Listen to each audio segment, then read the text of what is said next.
Hi, I'm Julie Meyer. This is Keanaissance Edition 4. I'm here with Paul Howard, the Chief Investment Officer, co-founder of Baltic Hydrogen Group. Paul, good to have you with us here in Kia, Greece.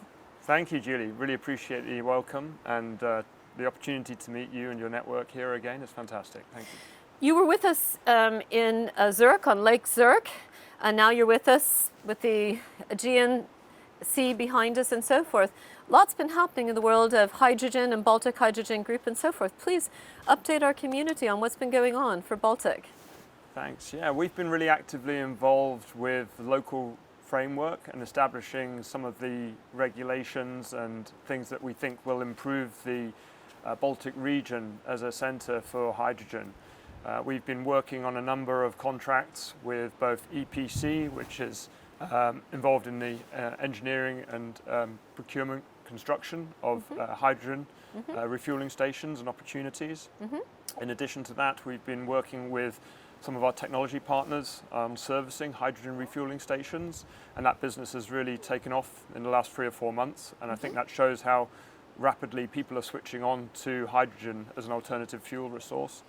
And we've also been working intensively with the European grants and a body who will help us with some of the procurement of grants and funding for the project. And we're very happy with the progress that we've made, and we think the coming year, 2024, is going to be really exciting for us.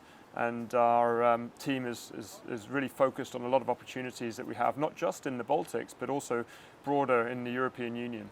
Excellent. Well, that's the thing about hydrogen, is that when people hear it, from my mother to the average person who's at the average person in society, they think it's Star Trek, they think it's space age, they think it's science. They don't see it as there's a truck and it's no longer diesel, it's hydrogen. What is the state of the adoption of hydrogen in people's real lives? Yeah, look, it's getting really exciting. There is a lot of noise around the retail segment as we define it, but for us, the commercial opportunities are really substantial. The European Union has recently mandated a carbon cut for all of the airports in Europe, and that has led to the demand for synthetic aviation fuel increasing. So hydrogen, green hydrogen, is a component of synthetic aviation fuel that will help power a more environmentally sustainable aviation industry. And in addition to that, the commercial opportunities. We've been fortunate to meet some of the other delegates here who are working with hydrogen trucking fleets, and commercialization of hydrogen around that space is something really interesting. And for us, every kilogram that we produce will have an offtake agreement, or has an offtake agreement associated with it. I think the retail market is still very nascent, but I think if we can focus on the big industrial offtakers and the commercial offtake opportunities, that feels to me like a foundation for a solid business to start that build out. Now, carbon cuts and carbon credits and things like that, how should the average person watching this video is going to self-identify as an entrepreneur? They're going to be a global citizen that could come from anywhere and watch you talking about this. Should they think that carbon credits and so forth are part of the future, or has it been a way to get the hydrogen industry into the game and to make the transition and eventually carbon credits flow away? Or is it a long-term piece of the financing of green energy? Short-term gap, long-term?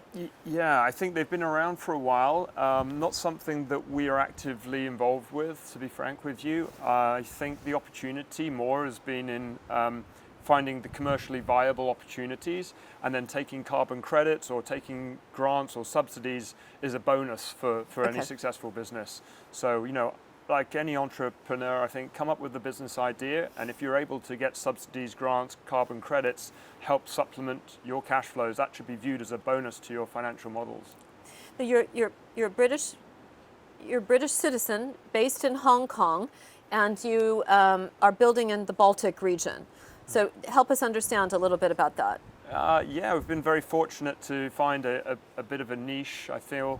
Hong Kong has got a great entrepreneurial spirit about it, and we've got the stability of the European Union and a real opportunity for some of the frontier development of those countries, being Latvia, Estonia, Lithuania. We're seeing even these countries that are part of the European Union, with all the stability of the legal framework and Yep. such, that there's still opportunities in these frontier countries. And of course, coming to Greece, which was a relatively new joiner to the European Union. Yep. Again, I see great opportunities here in Keia, for example. So it's really really great to, I think, have that wealth of experience that everybody seems to have when we look at fresh opportunities for entrepreneurs. Well, thank you for coming to Keia and being with us here at Keanaissance Edition 4. We look forward to continuing to follow the journey of Baltic Hydrogen Group. I want to thank you very much. That brings us to the end of this episode of Keanaissance Edition 4 with Paul Howard of Baltic Hydrogen Group, who also presented at the FT Winter in Lake Zurich. Paul, thank you so much, and we look forward to continuing to watch your momentum build. Thank you. Pleasure. Thank you, Julie.